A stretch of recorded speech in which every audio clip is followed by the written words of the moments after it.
You're being overpaid for what you do." That was the first sentence he said to me. No introduction, no handshake, no acknowledgement of the 19 years I had given to the company. Just that one flat declaration delivered across the polished desk like a cost-saving memo. I didn't blink. I simply straightened my spine, nodded once, and said, "Understood." Then I walked out, quietly, without letting the door echo behind me. My name is Mara Ellison. For nearly 2 decades, I had led the People Operations Division at Halverson Stratex, a company that had weathered 2 recessions, 3 CEOs, and more restructuring cycles than I could count. I wasn't the loudest in the room, but I was the one people came to when budgets broke, when departments fractured, when lawsuits circled. I wasn't the face of the firm, I was the framework. My systems held people together long before they realized they were at risk of coming apart.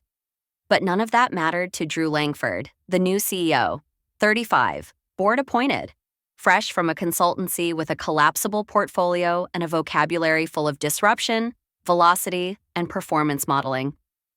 He didn't greet the department heads when he arrived. He sent a mass email about streamlining culture, renamed all our conference rooms after abstract verbs, removed the handshake protocol, replaced it with QR code greetings. No one knew what that meant. We just stopped greeting. I was told I had a meeting with him that morning. No agenda, no context. I still prepped. Old habits.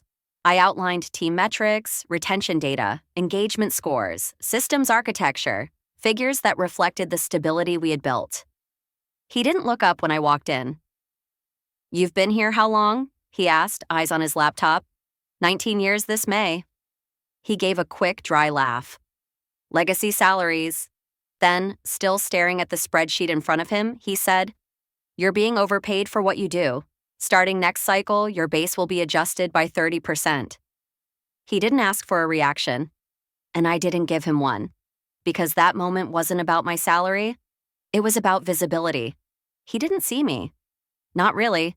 He didn't see the quiet fire drills I'd prevented, the department reorgs I had untangled, the lawsuits I had diffused before they ever reached the general counsel's desk. He didn't see the systems. He only saw the cost line, a salary figure attached to a name he didn't care to know. What he didn't realize was that the minute he reduced my pay, he increased my clarity. Because it wasn't just disrespectful, it was instructional. That kind of dismissal doesn't come from personal animosity, it comes from arrogance. And arrogance in an unfamiliar structure is always a dangerous imbalance. I walked out of his office, not humiliated, not shaken, but activated. Because I had built the system he was trying to override. And he had just handed me a reason to let it correct itself. The next week, my office was gone. No notice, no conversation. I returned from a lunch meeting to find a new face. Early 20s, glossy smile, arranging paperweights like she'd always belonged there. She looked up, surprised only for a second. "Oh," she said, as if I were the one interrupting. "Didn't they tell you? I'm Drew's new executive assistant. He asked that I be seated closer to him." No nameplate, no explanation, just a smile and the weight of being erased. I packed my things without a word, no dramatics, no confrontation. I relocated to an old desk beside the copier, where the light flickered overhead and the air vent clicked every 9 seconds. I counted. I always count when systems change without warning. It tells me how far the imbalance will reach. Within days, I was removed from the weekly strategy call. My name vanished from calendar invites, my inbox filled with generic administrative requests, work I hadn't done in over a decade. Meanwhile, the assistant, whose name I would later learn was Kendra, was given shadow access to the entire People Systems database. Payroll, contracts, compliance archives, all of it. "Just so she can learn the ropes," Drew said, but she wasn't learning. She was harvesting.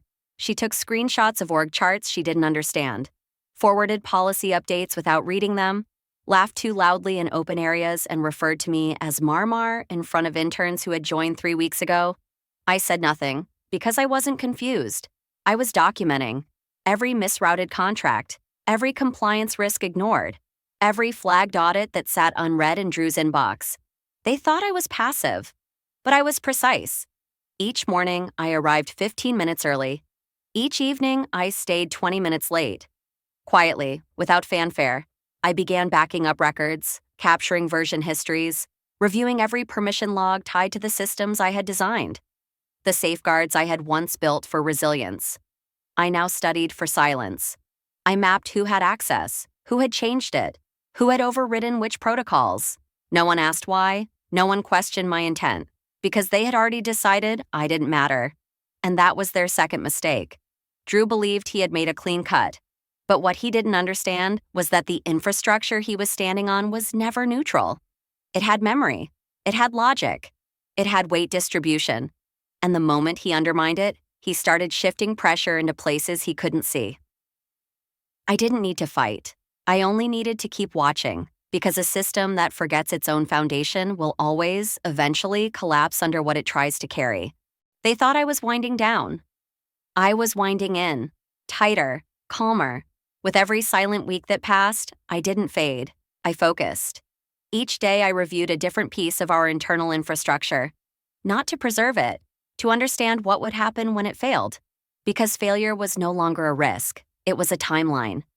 I watched Kendra as she clicked through files she didn't comprehend. I tracked version edits, seeing her overwrite forms without logging changes. She forwarded compliance memos to the wrong addresses, filed contracts under the wrong quarters, and deleted names from escalation charts because they looked outdated. No one corrected her. Drew encouraged it. "We need new eyes," he said in a staff meeting. "Old systems preserve old problems." But the old system wasn't the problem. The ignorance of it was. So I began writing again. Not policy, not memos, just one document. A private archive. A plain text log of access changes, policy reversals, missed review checkpoints, and incorrect data handling. I wasn't building a case. I was creating a timeline. Something the system itself couldn't delete because it no longer knew it existed. I also reconnected with someone no one remembered. Monica Liu. She had started in tech support, quietly risen through the infrastructure team, and now managed back-end security workflows, silently, surgically, and without any need for credit. Years ago, I had advocated for her promotion when her manager wanted to outsource the entire support tier. She hadn't forgotten. When I messaged her, I only wrote one sentence. "If the continuity shield were ever breached, could we redirect admin ownership safely?" She replied with 3 words. "Already designed it." We met that evening, not in the office, not on company servers, just 2 people who understood that what we had once built to preserve others might now need to preserve itself. We reviewed access chains. We noted the fail-safes that had not yet been compromised. We activated the dormant override protocol, originally meant for blackout or leadership incapacitation. It wasn't illegal. It wasn't malicious. It was simply there. Buried deep in our continuity handbook, co-authored by me in a year when no one wanted to fund disaster planning. Now it would do what it was designed for, protect the system from those who no longer knew how to protect it themselves. The first thing to disappear wasn't a policy, it was my name. Quietly, without ceremony, I removed it from every structure that required active consent. Payroll override authorizations, contract escalation paths, system ownership declarations, I withdrew from all of them, formally and within policy. No one noticed. Drew had stopped looking at signatures. Kendra didn't know what half the forms were for. They assumed it was all still intact. And in a way, it was, just no longer held by me. That's when I wrote the letter. Not a resignation, not a warning. A declaration of disassociation, terse, legal, tactile. Effective immediately, I withdraw all personal liability and executive authority from platforms, protocols, and workflows built under my direction. No access granted under my name remains valid unless mutually reauthorized in writing. Signed, M. Ellison. I printed 1 copy, sealed it, sent it by internal courier to legal, marked for audit file only. No double C, no explanation, just presence. Then I activated the trigger. The continuity override I'd configured with Monica was never meant to be loud. It didn't shut things down, it just removed privileges. Shifted system ownership from individuals to the framework itself. A digital transition from trust-based authority to lockstep logic. Overnight, admin tokens began to expire. By morning, platform access requests piled up unanswered. Drew sent a group message asking who had changed the architecture. Monica responded. Nothing was changed, just reverted. He didn't reply. 2 days later, he called a department sync. Agenda: crisis response and cost optimization. Kendra arrived late, flustered, holding a report she clearly hadn't read. I sat in the back, still officially in strategic support. No one asked for my input. No one noticed I hadn't logged in using my usual credentials. They didn't even notice I hadn't logged in at all, because in their minds, I had already been removed. But in reality, I had simply removed myself. From risk, from blame, from the systems they were now trying to pilot without a map. And the strangest part, I didn't feel angry. I felt ready. Because for the first time, I wasn't holding anything up.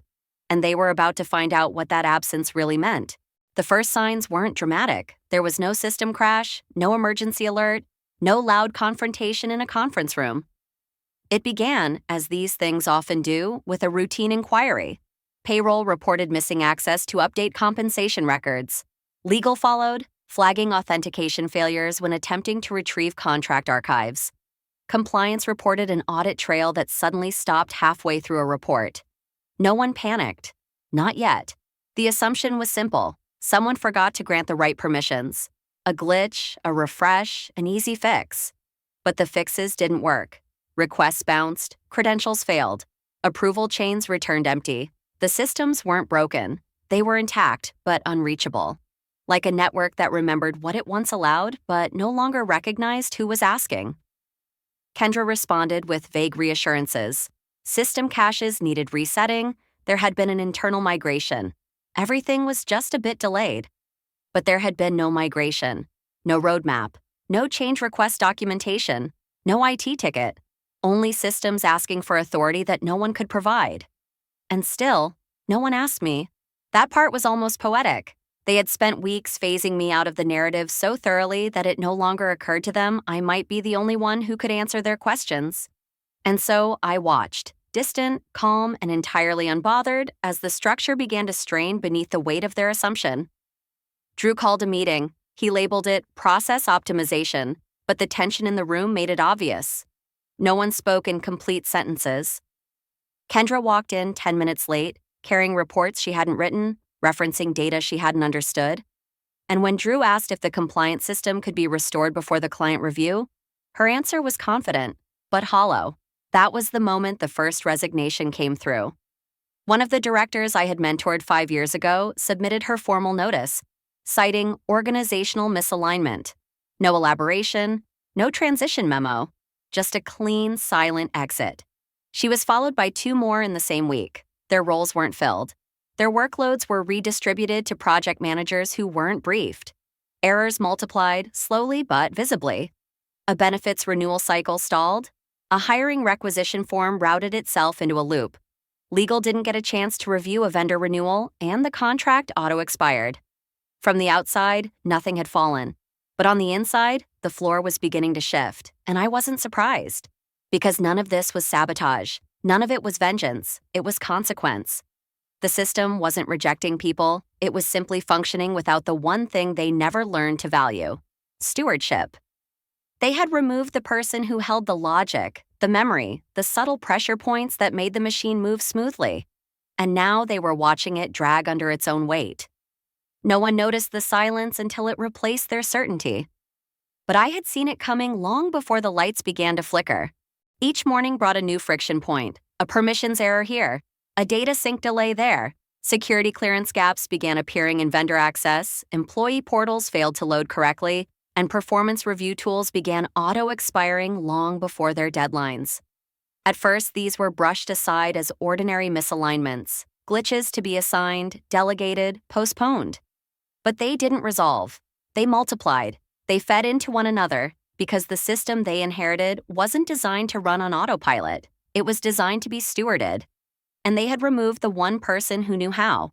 By the end of the second week, the leadership dashboard stopped syncing with internal KPIs. HR analytics stalled.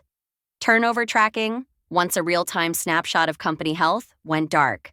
Drew asked IT to perform a deep sweep. Monica responded through proper channels, noting that no anomalies were detected. The system, she wrote, was operating within expected parameters. She didn't elaborate. She didn't have to. because the issue wasn't inside the system, it was around it. What Drew and Kendra failed to understand was that the infrastructure didn't fail because it was fragile. It failed because it had been built to require care, the kind of care that doesn't show up on spreadsheets, the kind that lives in memory, in consistency, in the steady presence of someone who sees problems 2 steps before they happen. When that presence is removed, the structure doesn't explode. It frays, it hesitates, and eventually it ceases to respond altogether. The client portals began timing out.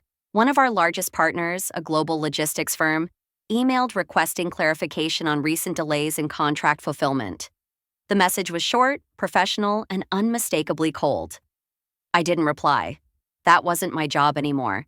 But I saved a copy of the email anyway because it confirmed what I already knew. The unraveling was no longer internal.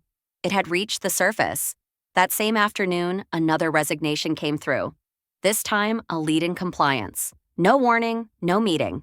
Just a quiet message to the internal comms team requesting the removal of her profile from the org chart. She had been there for 9 years. She didn't leave out of fear. She left out of clarity. The kind that only comes when you realize the work you believed in has been handed to someone who never learned how to carry it. Word began to travel, not loudly, not in gossip, but in tone. Conversation shortened. People stopped volunteering for cross-team initiatives. Project managers began double-checking access logs, not because they were instructed to, but because they no longer trusted the flow. The company hadn't collapsed, but it no longer felt anchored. And even those who hadn't yet named the shift could feel it. They started asking where I had gone, not directly, but quietly, in passing, with a kind of tone that said they weren't asking if I was coming back. They were asking if there was still something left to come back to. And that was the moment I knew the unraveling was complete, because by the time people start remembering your absence more clearly than they ever acknowledged your presence, the system isn't failing. It's already failed. The official breakdown began on a Tuesday. I remember the exact time because a former colleague texted me at 9:13 a.m. It was a screenshot. The payroll system dashboard read, "Administrator access revoked, contact primary system owner." And underneath it, a timestamp that no one could override. There was no primary system owner anymore. They had removed her. Throughout the day, notifications spread. The HR platform refused to generate offer letters. The compliance interface locked itself into archived view. Onboarding systems began looping through null fields. From the outside, the company still looked functional. Emails went out. Zoom links still connected. But beneath it, the infrastructure no longer moved. No one knew where decisions were supposed to land. And without that spine, nothing stuck. Drew convened an emergency operations meeting. I wasn't invited, of course, but I didn't need to be. The aftershocks were public. By noon, 5 department heads had pinged legal for policy clarification. By 3, IT confirmed that several back-end logs had been scrubbed of trace metadata, something Monica had done weeks earlier per protocol. And by 5, a quiet but undeniable realization settled across the leadership floor. The company's core people systems were no longer accessible. Not damaged, not deleted, just unreachable. No one panicked, not yet. People still believed in short-term fixes. They asked for backups. They requested sandbox restores. But the systems responded the same way every time. Request denied, insufficient clearance. They called the vendor. The vendor referred them to the internal system license holder. And that, they realized, was me. I didn't answer their calls, not because I wanted revenge, but because there was nothing left to say. They had removed my title. They had reduced my scope. They had dismissed my role as outdated. And with it, they dismissed every safeguard I had personally constructed, documented, and maintained for nearly 2 decades. And now they were learning what happens when you treat a system architect like a replaceable task manager. The silence they had assigned to me was now echoing through their operations. That evening, as Drew sat in his glass office with the blinds partially drawn, I heard from someone who had once worked closely with him, a finance director who had since moved on to a competitor. Her message was brief. "He looks like a man trying to hold a structure he no longer understands. You did this without touching anything." She wasn't wrong, because collapse, when done right, doesn't need force. It only needs absence. By Wednesday, nothing functioned as intended. Work continued, technically. People showed up, meetings were held, but no one trusted the systems anymore. Every approval was double-checked. Every email was forwarded 3 times for confirmation. Documents were printed in triplicate, an act that hadn't been necessary in over a decade. Confidence had drained from the workflow, and in its place was a quiet kind of chaos. The finance portal was the first to go dark. Then the benefits interface refused to load during open enrollment. Legal was locked out of precedent templates, and the new head of compliance submitted a ticket asking where the legacy risk index had gone. There was no answer, because the people who had the answers were gone. Not out of revenge, not in anger, just gone. I watched it all unfold from a high-floor conference room at a different company. My new office, a quieter one, a safer one that had already begun implementing the systems I had spent years perfecting elsewhere. I hadn't reached out to anyone from my old firm, but they began reaching out to me. Carefully, cautiously. First, it was the intern I had once recommended for a training program, now a team lead. Then a former colleague from operations. Then someone from the ethics committee. The messages varied in tone, but they all circled the same quiet truth. They understood now. What I had done, what I had protected, what they had allowed to be dismantled.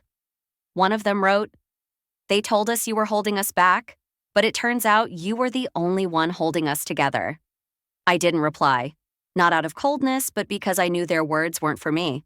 They were for themselves, for the part of them that had watched my removal in silence and now understood what it had cost them. Back at Halverson, Drew began shifting blame. He blamed the vendors, then the legacy systems, then uncoordinated transitions.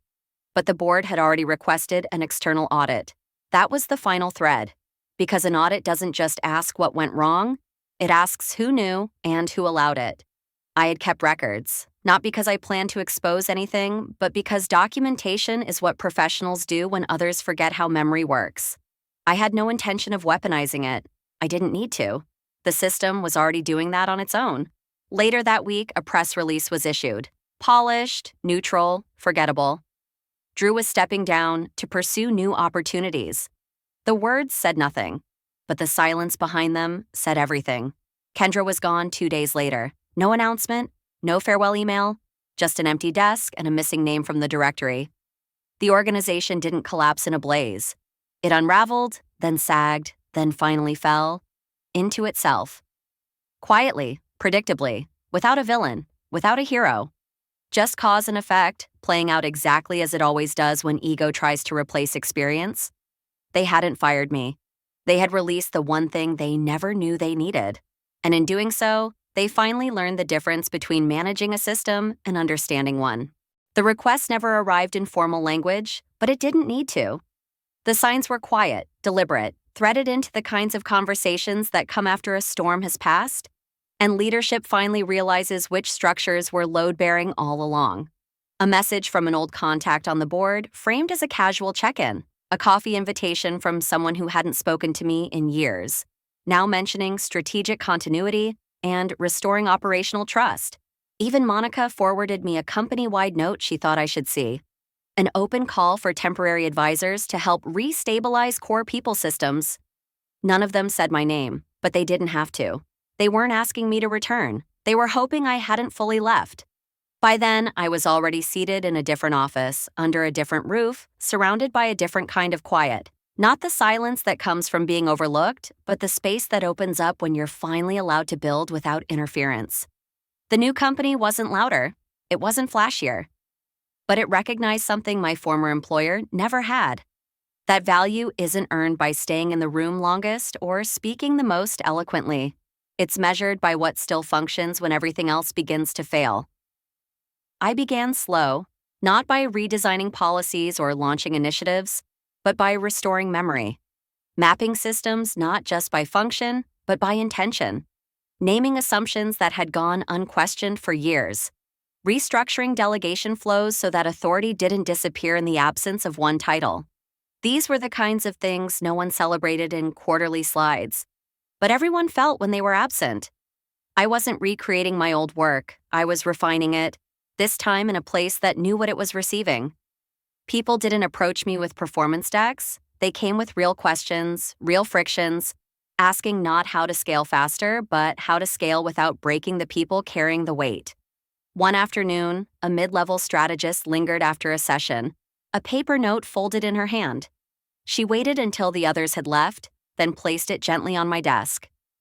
"You reminded me that resilience doesn't have to be loud," it said, "and that leaving quietly doesn't mean you disappear." I reread it once after she left, not because I needed the recognition, but because it confirmed something I had never said aloud.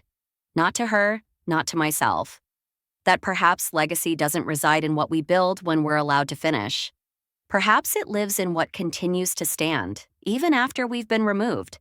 And in this new space, where no one asked me to prove what I already knew, I felt something shift. Not a resurgence of ambition, not triumph. Just clarity.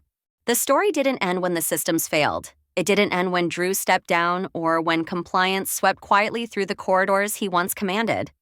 It didn't even end when Kendra's name vanished from the org chart overnight. Stories like this never end at the collapse. They only begin again, elsewhere, in places built without the pretense of legacy, but with the discipline of learning. At the new firm, my title carried weight, but it wasn't the kind you wear like armor. It was quiet, earned, and functional. I had no need to broadcast influence because the work had already proven itself. People brought questions they hadn't felt safe voicing elsewhere. Not because I invited them to speak, but because I made it unnecessary to ask permission. The culture shifted, not with grand speeches or sweeping change, but with small realignments, each one rooted in the knowledge that people stay not for perks, but for protection. I began a cohort, not for rising executives, but for those often left at the margins. Women over 40, professionals returning from caregiving, employees who had weathered too many reorganizations to trust easily, but hadn't yet forgotten how to care. It wasn't flashy, there was no press release. We met in borrowed rooms with blank whiteboards. And still, the room filled, again and again, because when you create a space where experience isn't treated like excess weight, people show up differently. One participant, a woman who had once been dismissed as unscalable, left me a note after our final session. It said, "You gave me a future I didn't know I was still allowed to imagine." I folded it carefully and placed it in my drawer, not because I needed the reminder, but because it deserved to be held. And while all of that was happening, quiet, steady, restorative, I received a final message from someone I hadn't thought about in weeks. Monica forwarded it from her personal inbox. It was a formal HR notice from Halverson's board, dated 2 weeks after Drew's departure. As of next quarter, all systems, processes, and policies attributed to prior leadership will undergo external review for long-term viability. Beneath it, a footnote in smaller text. Legacy knowledge retention remains a critical risk. It wasn't signed by anyone I recognized. I closed the email without response. Because by then, they weren't asking for me. They were asking for what I had taken with me. That's the part they never understood. You can replace a nameplate, you can strip a title. But if you dismiss the one who built the foundation, not just structurally, but culturally, you don't simply lose a person.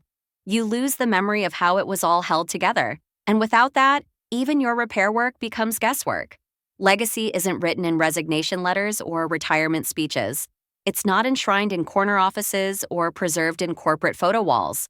Legacy lives in the questions people start asking because you once made it safe to ask. It echoes in the systems that remain stable long after you've gone. It breathes through the voices you once mentored, now steady enough to mentor others. And it stands, unshaken, in the space between what they tried to replace and what they can never replicate. I don't think about Drew often. When I do, it's not with anger, it's with clarity. He wasn't the architect of my downfall. He was the architect of his own. And the only part I played was stepping aside just long enough for gravity to finish the work. Some people confuse silence for weakness. They believe if you leave quietly, you were never really there. But I know better. And now, so do they. I used to believe that walking away was a kind of surrender. Now I know it's what makes space for everything they can't erase.